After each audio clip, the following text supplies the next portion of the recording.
Hey guys, it's your girl Carrie, and welcome to part 2 of my Maxxinista series. Now, if you missed part 1 or any of the other parts of this series, I'll leave the links in the description box below, and I suggest you check those out. So today we're going to be talking about how to decipher the tags at TJ Maxx. Now, what you want to know is that there are 5 different types of tags that you will encounter at TJ Maxx. The first tag is just the plain white tag. I call this the plain vanilla tag. If you just see a white tag, that means it is a standard tag. This is the standard price. There are no discounts on the item. It is what it is. You're paying full price. It's a full price tag. So that's easy. That's just a white tag. Next tag are purple tags. And purple tags mean premium designer brands. Now, I'm talking about your high-end designer brands like YSL, Balenciaga, Gucci, Versace, things like that. And most often you're going to find the purple tags in your TJ Maxx runway stores. And what is that, you might ask? You might say, I've never seen a TJ Maxx runway. The TJ Maxx runway stores are very limited throughout the US, throughout the nation. And typically you're going to find them in large metropolitan areas and affluent areas that can actually support purchasing those items. Because again, those items are still very expensive, but they're at a discount. So if you're used to buying, $2,000 purses, you might find the purse there for $1,499 or something like that. Still wildly expensive, but it is a discounted price. So purple tags are the premium designer brands. The next tag that you might see at TJ Maxx are blue tags. And what blue tags represent is that that's a part of a set, like a coordinating set. So it's more than one piece that goes with that item. Now, it doesn't mean it's a set. For example, it'll say $19.99 and it's supposed to be 2 pieces attached to it for $19.99. If both pieces are supposed to be included in that price, both pieces will be attached together with a tag. You have one tag on the top part, maybe one tag on the bottom. The bottom has, no price tag on it. It's part of a set. But even when they're not supposed to be combined as a set, but they're coordinating pieces that are sold separately, they want to let you know that, hey, this jacket here, even though it's $29.99, has a pair of pants that goes with it that also costs $29.99. So they'll put them on blue tags. And sometimes they actually write the word coordinate or coordinate on the actual tag. So you know that it's a coordinating piece. So that's the blue tag. The next tag you're going to see are the red ticketed items. That means you're at, the first round of clearance. It's a clearance item. It's an item that has been marked down. Next tag you're going to see is the yellow tag.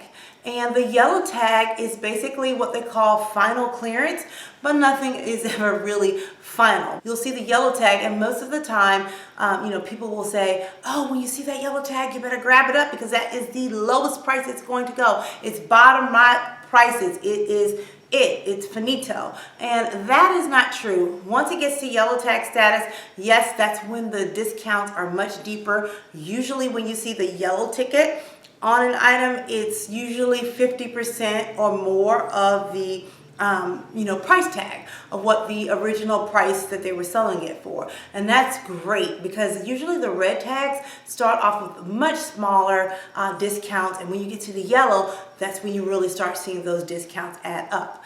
Now, once it hits yellow, it still will continue to go down until they either A, mark that item out of the store, meaning zero it out and get rid of it, or actually sell it. So sometimes you will see multiple yellow tickets. They're just stacking tickets on top of tickets, marking that price down even further.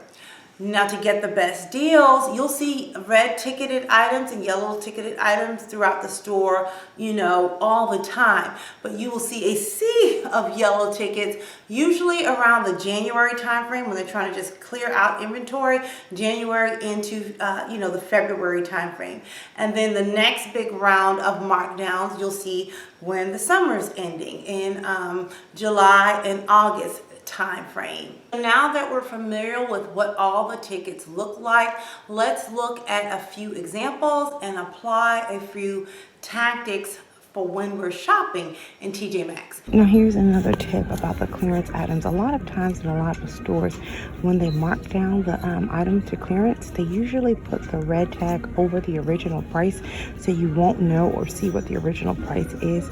You just know that the clearance price is $15. If you ever wanted to know what the original price is, you look at your ticket, and at the top of the ticket, the last 4 digits is the original price of the item. So we have here $19.99. So that was the original price of this item. It was $19.99. And here are some boots here. These are some rag and bone boots.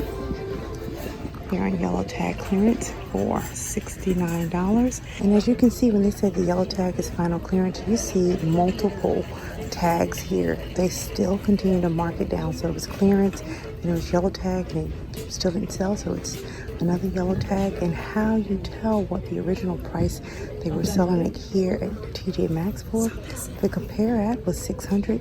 If you look up in the corner on the side, you see that it's $399.99. So that was the original price they were selling these rag and bone boots for. Always have to look around on the clearance rack because they will forget to mark some items down. As you can see, these are 2 of the exact same sweaters. These are Events Camuto sweaters, and the manufacturer suggested retail price is $99. And as you can see, this one, it was originally selling at $34.99. It was marked down to $25. But this one here is marked down to $16. And as you can see, there were several reductions taken, 2 yellow tags, and you just have to ask for them to mark it down. As you can see, it was month 23 on both of them. So this one was just missed because now you can look, this was week 49, and now this is week 03. The new year had started over. So you would just get the markdown. So you would just actually purchase this one, but if you wanted both, you would ask them for the markdown. And you ask for the markdown prior to bringing it to the register, because at the registers, all they are going to be able to do is read this barcode. They can't do any markdowns.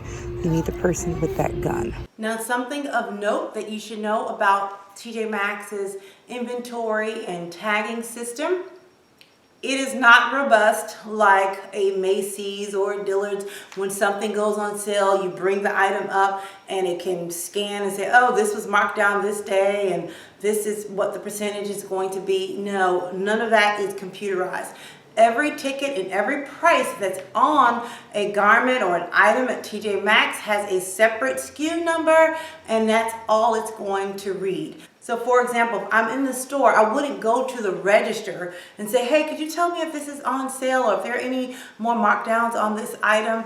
Their registers do not read. Whatever barcode is showing or reflected, that's what would pick up on the register, and that would be your price. So what you need to do when you want to know if something's been marked down or something like that is find a sales associate, someone that's out on the floor, and they have this little, markdown machine, markdown gun, and they could tell you the pricing or prices or what markdowns might relate to that particular item. And they're the ones that can print out new markdown stickers and apply it or attach it to your garment so that you can bring it up to the register and actually pay for it at the lower price. Now, the good thing about this pricing system is that if you ever purchase something from TJ Maxx for full price, and let's say you needed to return it, TJ Maxx has only a 30-day return policy. After 30 days, no matter if you have your receipt or not,